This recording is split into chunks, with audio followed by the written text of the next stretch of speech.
Husky Stadium. And Stanford electing to run this out. Bryce Farrell on the return. And he gets to the 23-yard line. Tanner McKee, coming off injury last season, left last year's game against UW on the farm in crutches. Enters today 83 pass yards shy of 3,000 for his college career. Tavita Pritchard, his offensive coordinator, said this offseason his growth has been off the charts. And overall for Stanford, because of all the restrictions in the Palo Alto Stanford area, they didn't really get a full offseason up until just this last one to be together. We'll see how it pays off. This is Casey Filkins getting the first call of the night. And a nice crowd on hand making some noise at Husky Stadium as well. The students are back for the next quarter. So that all begins on Monday. Take a look at the Cardinal offense here. They've turned the ball over quite a lot to start the season. 8 turnovers lost. 11 out of 12 in the Pac-12. As McKee pumps again, spins away, in trouble, and will eat it. Zion Tupuola-Fetui, edge rusher, got to him, no gain on the play, and it's third down. You take a look at the Huskies defense. If there is something that has been continuous, even through a couple different coaching regimes, it's how stout this unit has been over the years. Yeah, over the decades. I mean, it's a place that you were scared to go up and play offense in this building because of how rabid they've been. 3rd and 8. McKee, pocket collapsing, down he goes. Braylon Trice with the sack. His 4th of the season, and it's a 3-and-out for Stanford. The sophomore out of Phoenix just fighting one-on-one with Barrett Miller out there on the edge. McKee tries to escape, but not the swiftest of feet at 6'6", 230. And Trice catches up with him. A great start for the Dogs defense when they were very concerned about their lack of cornerbacks in this game. Ryan Sandberg, the senior from San Diego, honorable mention all Pac-12 punter. And he boots this one away, and it'll sail all the way to the Washington 31. Here's Giles Jackson to return it. Got a nice block and brings it up to the 41-yard line. And the Dogs will have nice starting field position after a 12-yard return. Michael Penix Jr. has lived up to the hype, and it feels like and then some over the first 3 weeks of the season. He's been absolutely a joy to watch and in complete control of this entire offense. Exuding confidence. With every drive, they seem to get better and better and unveil something else. And all this shifting really makes things hard on the defense.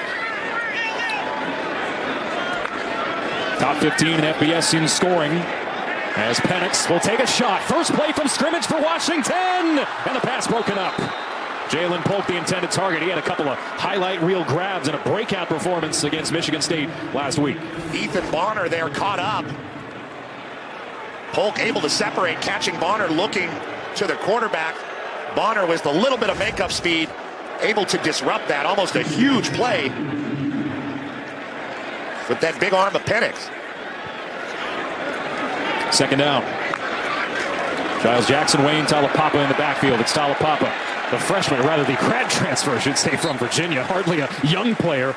Went on a 2-year mission after graduating high school and then had 4 seasons at UVA. As we take a look at the Huskies offense and a veteran offensive line. Good to see Jackson Kirkland back in there. Missed the first 3 weeks, 1 due to an NCAA ruling, 2 due to injury. Returning 4 starters on the offensive line, the Huskies, this year. It's 3rd down and 1. And the leading rusher for UW this season, Talapapa, lines up behind Penix.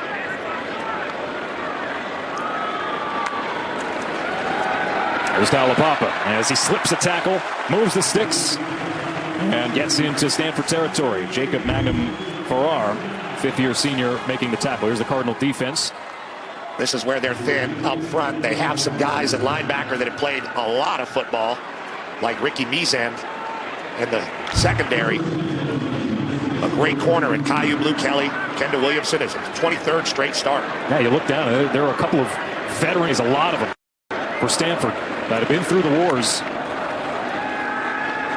Penix drops back, well protected, and connects with Rome Odunze, sophomore wide receiver from Las Vegas, in his 3rd season for the Huskies. I love Rome Odunze, former Gatorade Player of the Year in the state of Nevada. And if you give Penix that much time relaxed in the pocket, like you said, well protected, Alex, he's going to be able to put it in a place where only Odunze can get it. Big X receiver, classic body for blocking and catching balls intermediate type of route. 19 yards to the Stanford 24. They send Odunze in motion. Penix connects short. It's the tight end, Jack Westover, who's brought down inside the 5. Magnum Farrar making the tackle. See the misdirection with Odunze and Penix rolling over to the right, throwing back to Westover, which was the original #1 receiver on that play. Beautifully designed stuff by Ryan Grubb. First down and goal for the Huskies after a 21-yard gain. A give right up the middle. It's Will Nixon. And the Huskies have liftoff on their first drive of the game.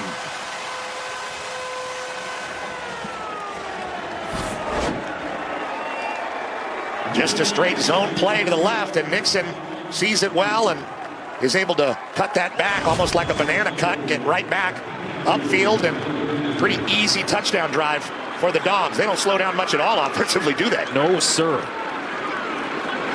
6 plays, 58 yards. Peyton Henry remains perfect on PATs.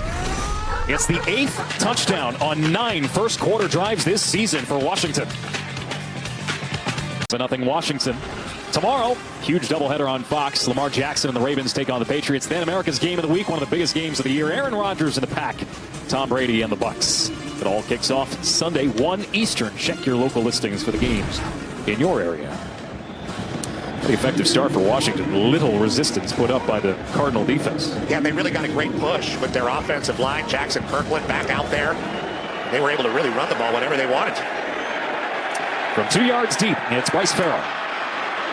And Farrell tripped up brilliantly. Jeremiah Martin, one of the team captains, making a special teams tackle after a return of 24. See if Tanner McKee can help out that Stanford defensive front by getting this offense going a little bit, get a few first downs. For their first of the night. This guy is one of the biggest star running backs in the history of the state of Oregon, and he's going to have to carry a lot of the mail tonight for the Cardinal because E.J. Smith, who's been the bell cow for them, is out for this one. They hope to have him back next week against Oregon, but Filkins getting the first down there with the long yardage and giving Stanford a shot in the arm. This is Caleb Robinson, the junior from Silver Spring, Maryland. Yeah, without Smith, who's been their top all-purpose back all year. But Filkins had a career-high 77 rushing yards and a touchdown against SC in Week 2. Gain of 5 here for Robinson. Robinson's a legacy guy. His dad, Allenford, played at Stanford as well. Cardinals, we mentioned, coming off their bye week, but they have a brutal schedule otherwise this season. Second down and 5. At midfield, McKee goes down again. That protection just evaporated, and Alfonso Tuputala brought him down for his second sack of the year. Tuputala has been their most consistent guy and just does a great job getting right by Levi Rogers. He's got that Q-tip on his left arm, but it did not stop him from making a huge sack and another big 3rd and long situation for the Cardinal. 3 sacks already for the Huskies. Averaging about 2.5 per game, but it's Casey Filkins to bail him out again on a 3rd down and long. Really well done by Filkins. He saw the open field, turned right away, and offered himself to his quarterback right there, knowing McKee was about to be swallowed up. And another first down for the young man from Oregon. Injury on the field, and we'll step aside. Player who's taken a big step this year, according to the coaching staff, Candle Trophy nominee. This is his 32nd straight start. They have 98 combined starts on this offensive line, and yet Tanner McKee has been under duress this entire first quarter, and that's a big guy. There's nowhere to hide. He's 6'6", 230, taking a lot of big hits. Yeah, entering tonight, Stanford had allowed, now granted it's 2 games, 5 total sacks. They've already allowed 3, and we're halfway through the first quarter. McKee, quick hitter, and the catch made along the near side. It's Brendan Barrow. Lines up in the backfield most of the time. It can make some catches out of there as well. And it's a gain of 3, second down. Kind of playing that Connor Weddington role. Hybrid receiver / running back. And I like the play call there. Just get the ball out of Tanner McKee's hands quick and get that defense running to the sideline. Second down and 7. Filkins again.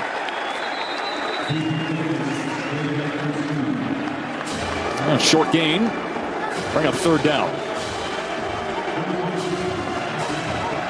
Up to the UW 36-yard line. Filkins has bailed him out in these situations on this drive. 2 previous sets of downs. McKee.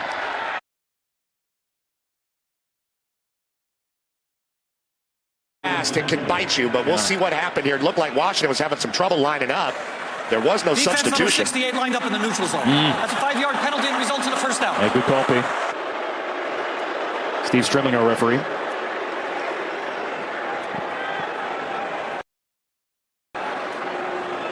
And sometimes, I think, where you were going, sometimes the offense doesn't actually get set.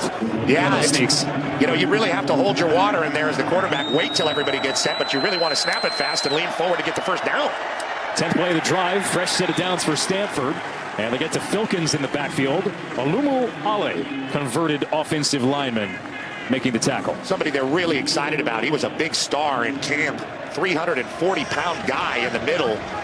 Big body, reminds you of like a Vita Vea type or Haloti Nada. They can get him a little more used to playing defense. He could be a real force. Second down. From the 32. Been good. It seems like it's all or nothing, right? Either McKee gets punished or Filkins rips off a nice run. They really unveiled this RPO look against USC. Did not show it all against Colgate. And that time he gave. Pick up of 8, 3rd down and 2. Filkins moves the sticks again. This is a nice drive for Stanford, methodically into Washington territory. Very hard to defend that RPO. He's going to really stick that ball in Filkins' gut and look and look and look and either give it or pull it. It takes a tremendous amount of patience from both quarterback and running back. And when McKee pulls it, he's looking to throw it fast. What do they call it? Slow mesh? That's the term they're using? Yes, yeah. Just you got to really hunker down in there.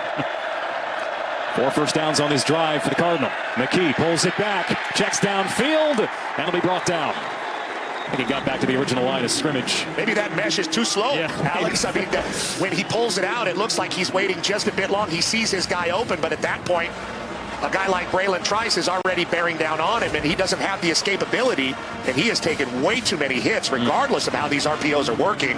Look at that. 5 hits, 5 hurries, and 4 times he's hit the turf already. Second down.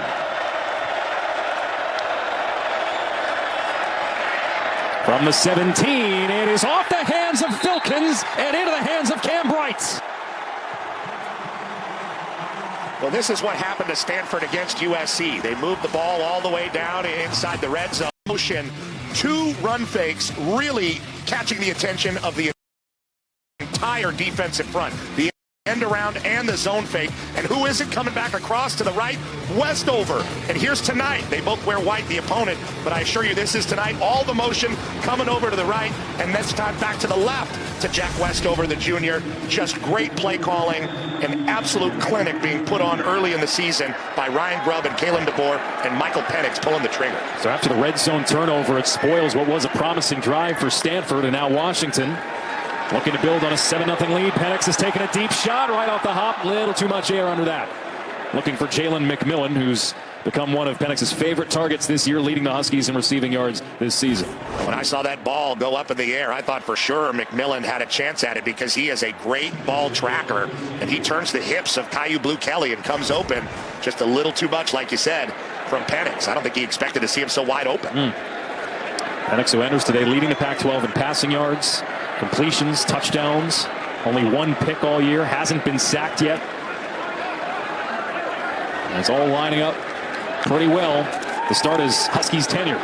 And he delivers a dart here at the 20-yard line. Odunze turns the corner and gets another 5 or 6 out of it. A first down for Washington. Kendall Williamson brought him down.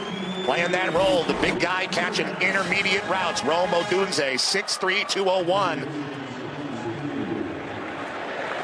Right in front of Jonathan McGill. Looking pretty easy for Washington's offense. First down to the 26-yard line after a 13-yard gain. A little reverse back to Penix. He throws to McMillan. And McMillan up the left sideline and bottled up. After about a 7-yard gain, David Bailey brought him down to the end. That's a lot for 7 yards. A double reverse and then a pitch back to the quarterback, and they run a screen out to the left side. A whole lot for not a lot, but certainly fun to watch and well executed by Washington. And there it is, McMillan with the convoy. He just has a hard time kind of picking his way through. Second down. Wait, don't they? Yeah, I'd say. Second down and 3.